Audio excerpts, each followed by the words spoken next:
ને ભાઈ. એટલે હા યાર, ત્યારે પ્રેક્ટિસ છૂટી જઈ ને યાર.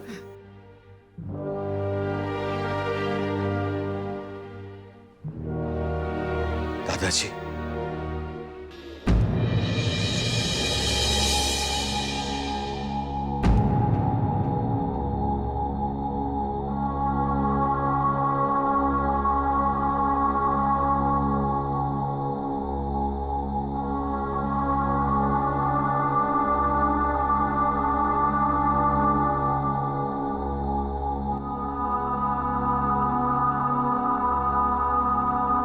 કૈલાશ, ના ના ભાઈ, ના ના.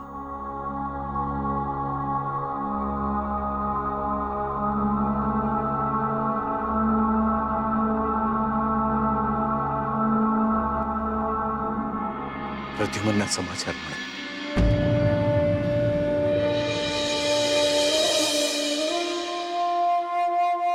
એ સમાચાર સાંભળીને એવું લાગ્યું કે મારો ભાઈ ગયો. હા કૈલાશ,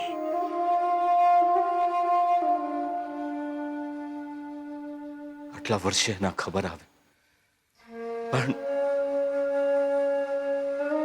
મને મનમાં ક્યાંક ને ક્યાંક એવું લાગતું હતું કે એક દિવસ પ્રદ્યુમન જરૂર પાછો આવશે. પણ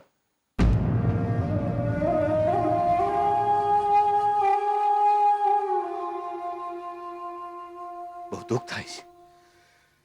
આજે પણ મને લાગે છે કે એ જગ્યા પર અમે શું કામ ફરવા ગયા છે.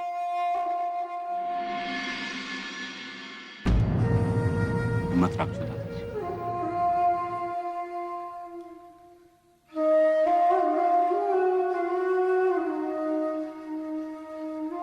હા કૈલાશ.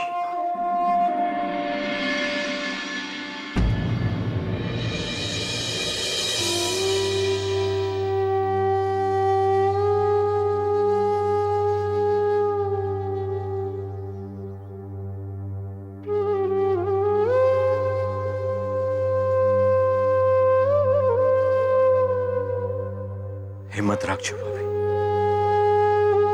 જી.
આવ કૈલાશ, બેસ.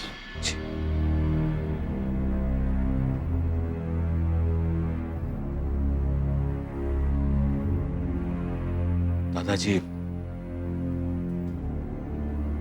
તમને એવું લાગે કે લગ્ન પ્રસંગ પાછળ ઢીલીએ અથવા સાદગીથી કરીએ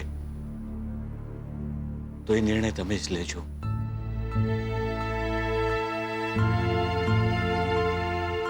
તમે કહેશો એમ જ કરીશું અમે. જો કૈલાશ બેટા, જે કે બન્યું એ માનવું કપરું તો છે બેટા, પણ અમે તો એમ જ માનીને જીવી રહ્યા છીએ કે પ્રદ્યુમન નથી પણ એના આશીર્વાદ તો છે. લગ્ન સાદાઈથી નથી કરતા, ધામધૂમથી કરવા છે. એટલી ધામધૂમથી કરવા છે કે ઉપર સ્વર્ગમાં એમને દેખાય કે એમના દીકરાના લગ્ન છે આજે. બંને લગ્ન ધામધૂમથી કરી.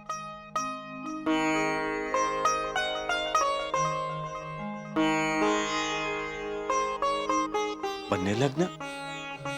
આ જીગર છે.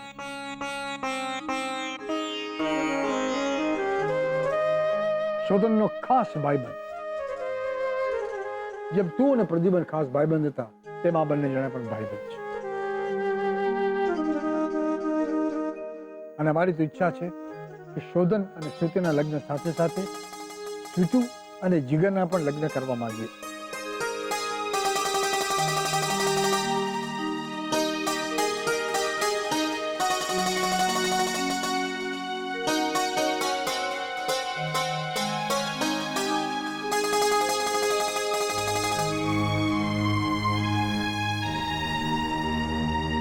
કૈલાશ, તારે ઘેરે 2 જાન આવશે.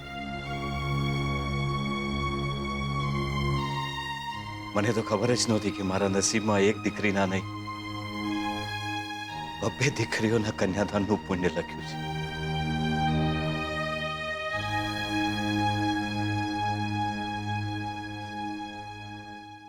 સુખી થાઓ બેટા.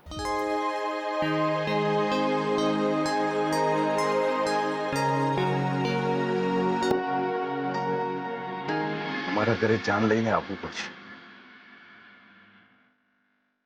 ચાલશે ને?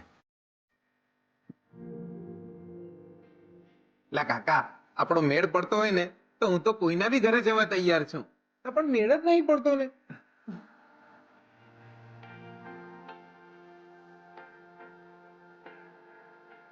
કૈલાશ, આ જીગર છે તો ઘરમાં બધા હશે જ. બાકી પ્રદ્યુમનના ગયા પછી તમને એમ લાગતું હતું ખબર નહીં કે મારામાંથી કોઈ એક ઓછું થઈ ગયું. નહીં નહીં દાદાજી, એવું નહીં બોલો તમે. એવું કઈ જ નથી થવાનું. અરે હજી તો તમારે શોધન અને જીગરના છોકરાઓને રમાડવાના છે.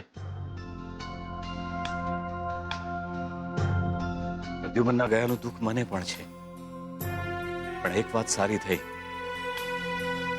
કે લગ્ન પાછળ ન ઠેલાયા. પ્રદ્યુમનના આત્માને આનાથી મોટી બીજી કોઈ શ્રદ્ધાંજલિ હોઈ જ ન શકે.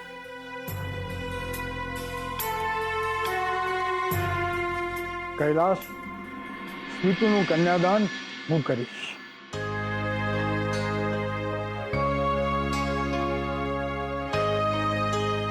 જી દાદાજી.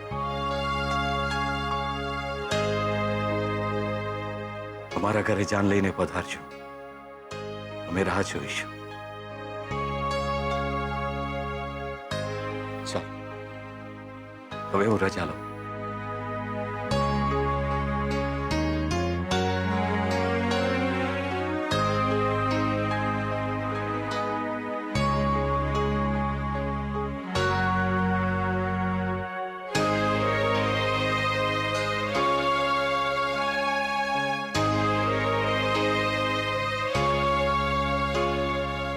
હાશ, હવે લાગે છે કે શ્રુતિબેન અને એમના લગ્ન શાંતિથી પાર પડશે. હૈલા, લગનની વાતે આ તો રાજી થઈ ગયા દિયોર. આપણો મેળ પડી જશે હવે એવું લાગે છે.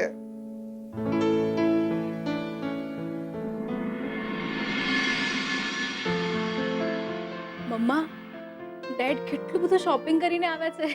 હા તો કરે જ ને, તું એમની એકની એક દીકરી છે.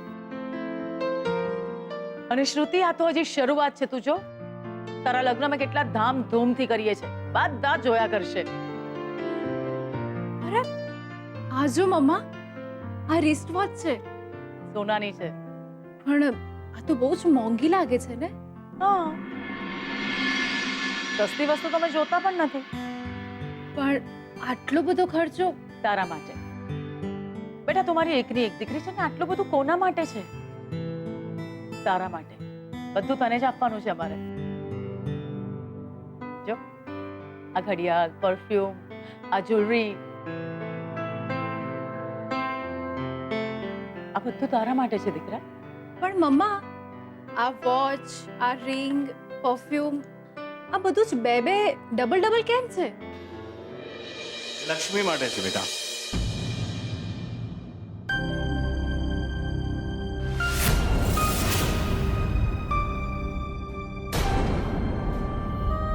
તારા માટે ખરીદી કરી રહ્યો તો થયું કે લાવ લક્ષ્મી માટે પણ કંઈક લેતો જાઉં. અને સારું થયું કે લઈ આવ્યો. મને તો અહીંયા આવીને ખબર પડી કે એના પણ લગ્ન છે. Thank you so much dead.